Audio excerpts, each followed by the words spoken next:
what's happening in Clipper Nation. So this is a pretty rough night against the Los Angeles Clippers.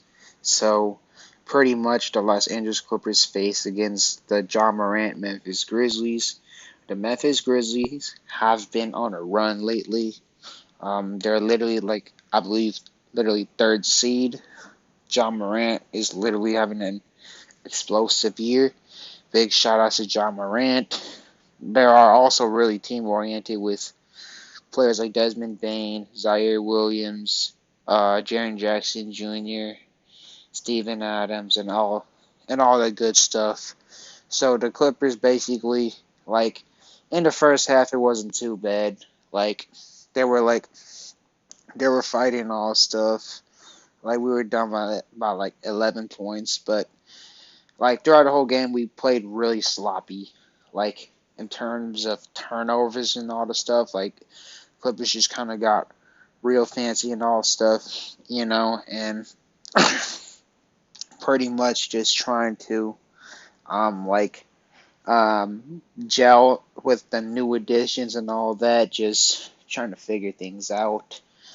We faced two really good teams since we got Powell and Rocco, the Grizzlies and the Milwaukee Bucks. But then we got the Dallas Mavericks, our arch nemesis.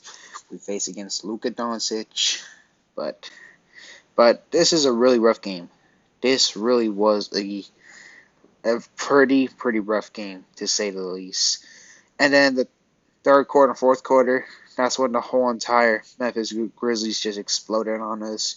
John Morant was literally tearing us up. Marcus Morris got pretty frustrated in that one play. Literally, like, I believe like he was just really reckless. Smack John Morant in the face, which got him ejected. And then pretty much that's when everything essentially went wrong in all types of in all types of spectrum. Like John Morant did pretty good. John Morant, he just pretty much feasted in the paint really quick, really good slasher, drilled some threes. Jaren Jackson Jr., he got a lot of boards on us. Like, especially like the Grizzlies always got the rebounds, and Clippers like basically like struggled on the second chance points. Basically, our rebounding tonight was just not really not it. Like our rebounding was just pretty unfortunate. But yeah, and then I forgot what's that one dude name? I believe I forgot, but basically, to sum it up, it's a really horrible night. It's a really horrible night, but I'm gonna try to go player by player for the Clippers on how they pretty much did. So Marcus Morris, unfortunately, my man went 17%. Like he only went 1 for 6. Like literally could not make any shot. It was a pretty horrible night from Marcus Morris Sr. I just hope I guess you can't always have good night after he did have some really great runs. He was averaging like 20 plus points per game. This was just like a really abysmal performance. Like I guess it happens. And then you have Reggie Jackson who did better compared to last game. He had like 12 points. Went for 4 for 15, I believe, which is like he definitely could try to do better and all stuff. Um, Made some shots in the racks, made some threes, but like Action Jackson was not being unlocked in this game. But again, like it will happen eventually. It will happen eventually, knowing how Reggie Jackson is. Nick Batum did. He did all right. He had like 7 points. Um, Played solid defense. Showed some solid playmaking. Like was not bad.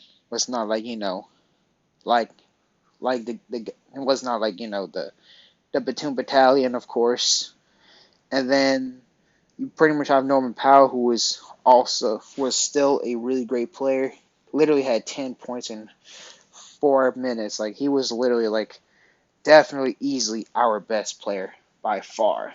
Like literally gave us all the scoring energy and played pretty good defense, just doing everything that you would want Norman to do.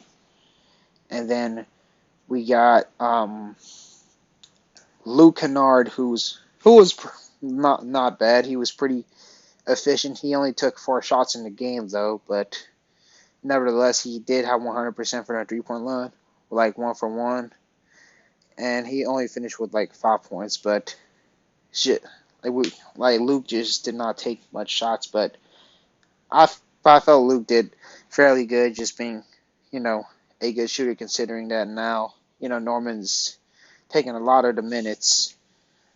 I guess, but I don't know if I would say a lot. Like he played 26 minutes.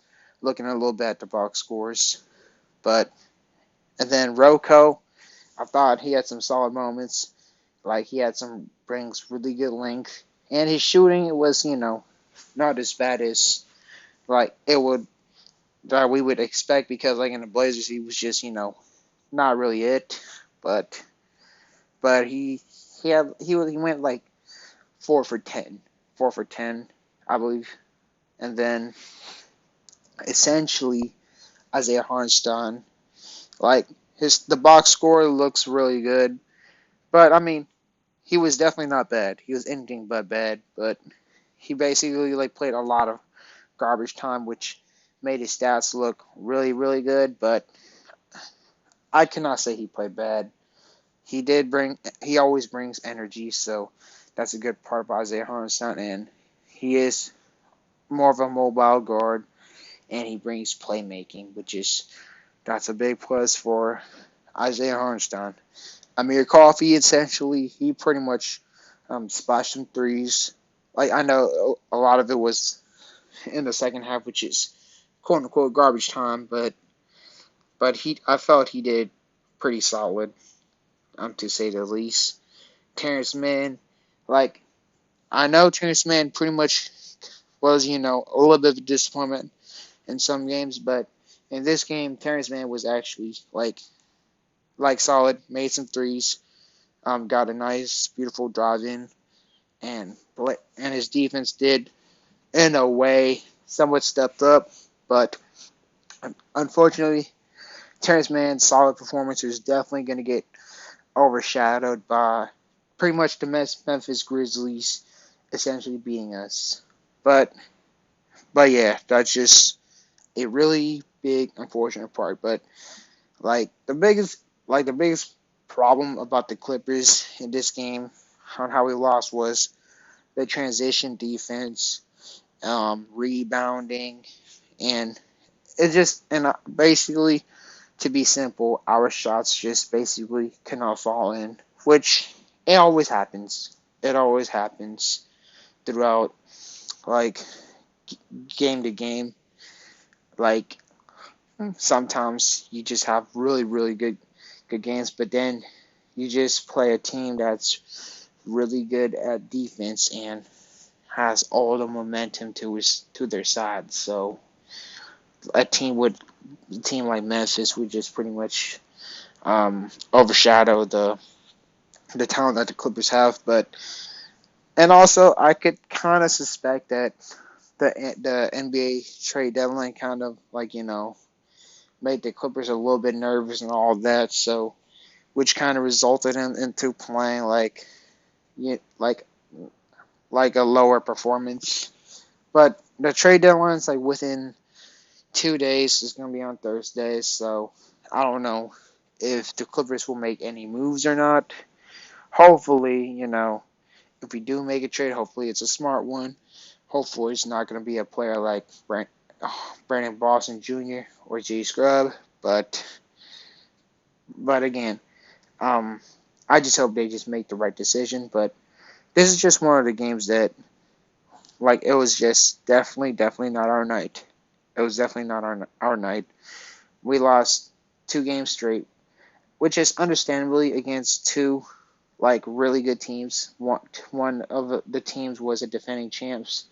One other team was a really big riser, but we just have to beat Dallas Mavericks, I believe, on Thursday. And just let me know what you think about this loss tonight. like I'll try to discuss with you guys in the comment section. So just be sure to leave a like and comment and subscribe, and let's just hope we bounce back. Like, simple as that.